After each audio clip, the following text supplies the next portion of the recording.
Welcome to Cozy Room Podcast. My mommy Shan. Hey! My sister Ari. Say hi, Ari. Hey. And I'm Anya. Let's go! Hey, this is Shan, mom of the girls. Thank you for checking in. If this is your first time at Cozy Room Podcast, welcome. It's a very random but frequently posted show. Enjoy what you can when you can. It's for new parents. Y'all are very welcome. It's for second, third, or more time around parents too. And I did not forget those of you who aren't quite there yet, haven't had your first kid, but you're thinking about it and you're just curious on what it takes to go ahead and survive the kids that you may make. Cool. Since we're all here, let's get into today's episode. I think every parent has parenting paranoia, and that's basically those ill, negative thoughts you have on things that could possibly happen to your kid. You see things happen to other kids in society, on the news, in person, and you're just like, oh my God, that could possibly happen to my kid. Or, oh my God, my kid is around that same age. I couldn't imagine. Or, I can't. I hope I never have to experience X, Y, and Z with my kid. What are your fears as a parent? You have a baby, you raise a child, you survive a teenager, they turn legal at 18, and then, boom, they belong to the world. The world owns them. What you did in that time frame from baby to 18, is it going to allow them to excel into adult life? Was it enough? Did you do it right? What are you still paranoid about that could happen? Some people lose their kids before the age of 18, and I don't know what that feels like. But if you don't, what are your fears that you're heart gripping that you want never to happen? You just never want to imagine that. What are your fears? And I'm just going to brush on a bit of fears that I have for my kids, and maybe there are some fears that you have for your kids. So the first fear that I have as a parent in my parenting paranoia is raising dependent-minded kids and not independent-minded kids. So what I try to do is I try to have mornings where I wake up. Before I go to sleep, I hide the remotes. So they can't just wake up, go in the living room, watch TV. I want them to wake up, think about some stuff, find something in their room to do, go brush their teeth, maybe grab a snack out the fridge, and just find things in the house to do on their own without just sitting in front of a screen watching television. I do not give them my cell phone. I do not give them my iPad, so they're not screen babies. So they usually end up playing by themselves. I have a 5-year-old and a 2-year-old. And when it comes to things they want to do, I allow them to do things together, and I allow them to do things independently, because I want them to see that they don't have to do everything the same as the other kid, and they don't have to do everything together just because they're in the house together. I'm terrified of child abductions because I see them on TV, I see them on the news, on social media. I'm terrified of what my kids don't know that they should know. So I try to educate them on a lot of things. I try to educate them on what they do with strangers, what they do when they don't feel comfortable with people they should feel comfortable with, like a teacher or a family friend or maybe a uncle, cousin, whatever. I teach them to speak up for themselves and, know when to say no, know what to do if this happens, X, Y, and Z. So I hope that I never have to experience my kids being involved in a child abduction. I hope my kids never have to experience being involved in any type of abduction. But I make them aware of it by making them watch what could possibly happen, making them hear what could possibly happen, what situations they could be in. I don't hide it from them. I feel like when you hide and you shield your kids away from quote unquote reality so much, you don't prepare them. And I would rather have my children out here prepared than hidden away from like what could really happen out here. I'm terrified about my kids being involved in lovers gone bad after they're like 18, or even before they're 18 when they're teenagers. I'm scared of them, being so caught up in another person that they allow that person to mistreat them. I'm scared of them being gullible with other people, with what they say and not what they do. I don't ever want them to stay in a negative, abusive relationship, whether it's mentally, verbally, or physically. I was involved in a physical domestic abuse situation with Arya's dad last year. And Arya didn't see it because she was in his car in my driveway behind my truck, so she didn't see it. But she was in the middle of it because it started after I put her in the car. And Anya woke up hearing it and seeing it. And because her and Ari's dad had a great relationship, like father-daughter wise, even though that's not his biological kid. Since she's been 3 months, he's been there. It hurt me. It hurt her. She had to go to therapy for it. And it took a while to work through the fact that he is not a go-to option for what you need anymore. And to teach a kid to, I'm not teaching her to unlove him, but I had to teach her to not trust him. I had to teach her to not ask for him, not expect him. But I'm glad that the experience of that abusive situation was with me, because now I have to be the example for her. I have to be the example of, oh, yes, I was in a relationship with someone that I loved, I cared about, that was around all the time, that I trusted, and he did X, Y, and Z, and I stopped it. I didn't continue it. I didn't forgive and stay. I didn't forget and allow. I didn't allow past good times to overtake that one you shouldn't have time. And because I have daughters and I don't have sons, either way I would have did the same thing.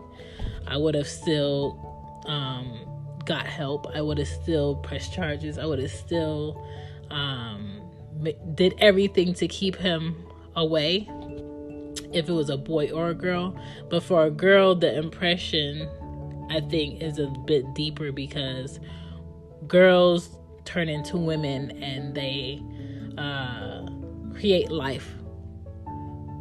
And I don't want that continuance of, oh, my mom was in an abusive situation and she forgave and she stayed, so if my mom did it, I do it. And I don't want that. So I really had to put my foot down and make a decision that this is it. Like, you messed up. And I gotta do what I need to do to be a better example for them. So that's just one of my fears, of them actually being in an abusive relationship with somebody they really love and staying. And I just want to be an example of them not to stay. I want to be an example of them not to sit and try to fix somebody else's issues that they refuse to fix within themselves. So that's one of my parenting paranoias. Another parenting paranoia that I have is raising a child who's scared to try. I want my kids to try everything I tried and everything I didn't try at least once before they automatically say, oh, I don't like that, or I'm not doing that, or I can't do that. I want my kids to try at least once. I want them to try, because when you have kids that don't try, they don't gain everything in life that they could possibly gain. So that is a fear and a paranoia for me. I am paranoid that my child may die from stupidity, from not using common sense. So I try as I am very goofy, okay? But I try to instill a lot of common sense and a lot of them thinking on their own and making the best decision instead of the decision that they want, making the best decision in a lot of moments throughout the day, so they can develop the strength of having common sense so it can overtake their stupidity. I'm afraid of having a lazy teenager. I was never a lazy... Sorry, somebody else called me. I'm afraid of raising a lazy teen. I was in a lazy teen. I remember there was a summer where I watched my nephew. He was like at least 1 or 2 for like a whole summer. I remember working as soon as I turned 16, like consistently whenever I had free time. I was never the skip school type.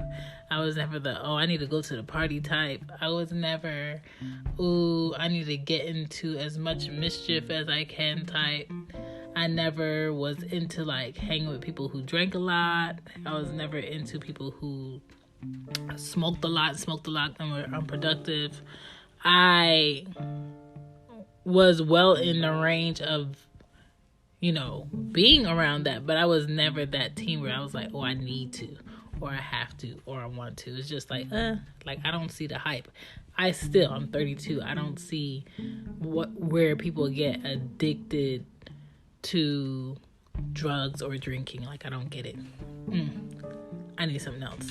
So, I hope that my girls are self-starters like me as teenagers. I hope that they have goals. They set their goals for themselves and they follow through. I hope that they have a great work ethic, and I don't have to tell them, hey, if you want X, Y, and Z and it's not a need, that you should do what you need to do to go ahead and pay for it. I want them to want to work. I want them to want to, be better at whatever it is that they like. Singing, drawing, creating, building, fixing. I want them to want better for themselves. So I hope I don't have a lazy teenager. Again, raising a child without drive. I hope that is a paranoia, and I hope my girls don't fall into that trap. I hope I'm not raising any kids to accept less than they deserve. That's with school, that's with life, that's with people, and that's with just presentation and authority. I'm not saying I want to raise defiant, disrespectful kids, but I want my children to know that, hey, I know I deserve to be treated better than this. I don't have to shop here. I don't have to eat here. I don't have to be here. Legally, are you arresting me? Legally, did I do something wrong? No. Can I please go? I want that kid, okay? And I hope that I'm raising my girls in a direction to become that. I hope I'm not raising 2 beautiful daughters to think that their looks is going to help them stay afloat in life. Now, I'm not bashing anybody that has their child into modeling. I'm not bashing any teenager or 18-year-old or 20-year-old that wants to model for a living. I'm just saying, I don't want my children to bank on the fact that they're beautiful, or to bank on the fact that their hair is a certain way, to bank on the fact that their skin is a certain color for the sake of them getting ahead and being okay in life. I want them to apply themselves a little bit more in life than it just being solely based upon looks. Stop! There's more! Stop! There's more! More! Yeah. Lastly, before I get interrupted again, I'm home with the kids. I don't want to raise a conformative kid. Like, I don't want them to move with the crowd. I want them to stand on their own and make their own decision. Sometimes what everybody else is doing is not it. And I need them to know what's working for them and what's not going to work. I've never moved with the crowd when it came to work. I've never moved with a crowd when it came to school. I never moved with a crowd when it came to co-workers or society. So I don't want my kids to move with the crowd, because when you move with the crowd, it's kind of like you'll allow anything, you know what I'm saying, as long as enough people are allowing it. And I don't want them to do that. The last worst fear of mine is being that I live in America and a school shooting occurs and one of my kids are involved, or both of my kids are involved, and I can't get to them. I have to wait for a name list of kids that are hurt and hope to God that my kid's name is not on it. Or my child being missing and hope to God that, you know, I find her, or she's somewhere that somebody overlooked and she's safe, and that not being the case, or not ever seeing my kids again because of something, you know.